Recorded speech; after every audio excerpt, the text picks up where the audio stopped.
തമിഴ്നാട്ടിൽ വ്യാജ ചാരായ വിൽപ്പന വളരെ തകൃതിയായി നടക്കുന്നുവെന്നാണ് ശ്രീകാന്ത് കള്ളക്കുറിച്ചിയിൽ നിന്ന് റിപ്പോർട്ട് ചെയ്യുന്നത്.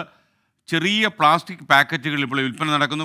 ബൈക്കിൽ പരസ്യമായി ഈ വിൽപ്പന നടക്കുന്ന ദൃശ്യങ്ങൾ 24-ന് കിട്ടി. സാധാരണ തൊഴിലാളികളെയാണ് ഇവരെല്ലാവരും ലക്ഷ്യം വയ്ക്കുന്നത്. കണ്ടിട്ടും കണ്ട ഭാവം നടിക്കാതെ ഭരണകൂടവും പോലീസും അങ്ങ് മുന്നോട്ട് പോകുന്നു. ഈ കള്ളക്കുറിച്ചി വ്യാജ മദ്യ ദുരന്തത്തിൽ ഒരാൾ കൂടി ഇപ്പോൾ അറസ്റ്റിലായിട്ടുണ്ട്. മുഖ്യപ്രതി ചിന്നദുരയ്ക്ക് മെഥനോൾ എത്തിച്ചു കൊടുത്ത മാതീഷ് എന്നയാളാണ് ഇപ്പോൾ പോലീസ് കസ്റ്റഡിയിലായിരിക്കുന്നത്. ശ്രീകാന്ത് കള്ളക്കുറിച്ചിയിൽ നിന്നും തത്സമയം ചേരുന്നു. ശ്രീകാന്ത്, യഥാർത്ഥത്തിൽ ഈ വിഷമദ്യ വിതരണമൊന്നും അവിടെ ഒരു വലിയ വാർത്തയല്ലേ? പറയൂ.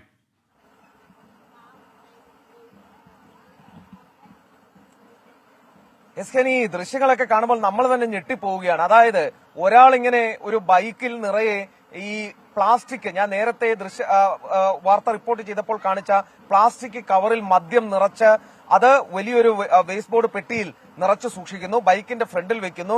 ഈ ആളുകളൊക്കെ കൂടി നിൽക്കുന്ന, സാധാരണ തൊഴിലാളികൾ കൂടി നിൽക്കുന്നിടത്ത് പരസ്യമായി കച്ചവടം നടത്തുകയാണ്. ആ ദൃശ്യങ്ങളാണ് ഇപ്പോൾ 24-ന് കിട്ടിയിട്ടുള്ളത്. അത് ഈ കള്ളക്കുറിച്ചിയിൽ മാത്രമല്ല, സേലമടക്കം പല സ്ഥലങ്ങളിലും ഇത്തരത്തിൽ വ്യാജ ചാരായ വിൽപ്പന ഉണ്ട് എന്നുള്ളതാണ് മനസ്സിലാക്കാൻ സാധിക്കുന്നത്. ഈ കാണുന്നത് തന്നെ വലിയ കഷ്ടമാണ്. കാരണം ഇന്നലെ രാത്രിയിൽ മരിച്ച് ഇന്നിപ്പോൾ വീടുകളിലേക്ക് എത്തിച്ച മൃതദേഹം കൂടിയാണ് ഈ കാണുന്നത്. ഇവിടെ നിന്നാണ് ഈ ദുരന്തം റിപ്പോർട്ട് ചെയ്യേണ്ടി വരുന്നത് എന്നുള്ളതാണ് ഏറ്റവും പ്രധാനപ്പെട്ട കാര്യം.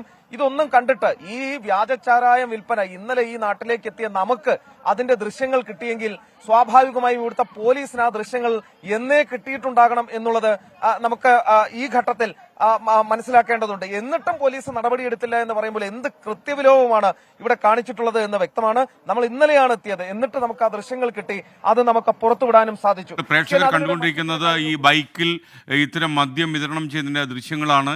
കള്ളക്കുറിച്ചിയിലും പരിസര പ്രദേശങ്ങളിൽ ഇത് വ്യാപകമാണ്. പോലീസും ഭരണകൂടവും ഇതൊക്കെ അറിയുന്നുണ്ടെങ്കിലും അവരൊന്നും കണ്ടെന്നടിക്കുന്നില്ല എന്നാണ് കള്ളക്കുറിച്ചിയിൽ നമ്മുടെ വാർത്താ സംഘത്തിന്റെ മേധാവി ശ്രീകാന്ത് റിപ്പോർട്ട് ചെയ്യുന്നത്. ഇത്തരം മദ്യവിതരണം അവിടെ തകൃതിയായിട്ട് നടക്കുന്നു.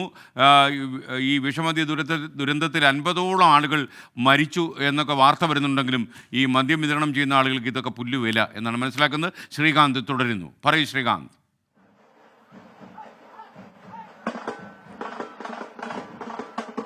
ആ ദൃശ്യങ്ങൾ തന്നെ ഒന്ന് നോക്ക് എസ്കേൻ. കാരണം അതിലിപ്പോൾ കാണിക്കുന്നത് ഒരാൾ ബൈക്കിൽ ഈ മദ്യവുമായി എത്തുന്നു, ഈ മദ്യം കൊണ്ടുവരുന്നു, ആളുകൾ കൂടി നിൽക്കുന്നിടത്ത് എത്തുന്നു, അവിടെ എത്തിച്ച് ഈ വിഷമദ്യം അത് വിൽക്കുകയാണ് ആളുകൾക്ക്. പ്ലാസ്റ്റിക്കിൽ പൊതിഞ്ഞ് അല്ലെങ്കിൽ പ്ലാസ്റ്റിക്കിൽ അത് വിൽക്കുന്ന ദൃശ്യങ്ങളാണ് നമുക്ക് കാണാൻ സാധിക്കുന്നത്. എസ്കേൻ, അതിനിടെ മറ്റു ചില വിവരങ്ങൾ കൂടി ഇപ്പോൾ പുറത്തു വരുന്നുണ്ട്. അതായത് നിലവിൽ ഇപ്പോൾ കിട്ടുന്ന വിവരമനുസരിച്ച് ഒരാൾ കൂടി അറസ്റ്റിലായിട്ടുണ്ട്. മാതേഷ് എന്നയാളാണ് അറസ്റ്റിലായത്. മെത്തനോൾ, ഈ വിഷമദ്യം ഉണ്ടാക്കാൻ മെത്തനോൾ എത്തിച്ച് നൽകിയ മാതേഷാണ് ഇപ്പോൾ അറസ്റ്റിലായിട്ടുള്ളത് എന്നുള്ള വിവരം കൂടി ഇപ്പോൾ നമുക്ക് ഇവിടെ നിന്നും നൽകാൻ സാധിക്കുന്നുണ്ട്. കള്ളക്കുറിച്ചി പോലീസാണ് ഇയാളെ അറസ്റ്റ് ചെയ്തത്. ഇന്നലെ അറസ്റ്റിലായ 3 പേരെ ഇപ്പോൾ കോടതിയിൽ ഹാജരാക്കി ജുഡീഷ്യൽ കസ്റ്റഡിയിൽ റിമാൻഡ് ചെയ്യുകയും ചെയ്തിട്ടുണ്ട്. എസ്കേൻ,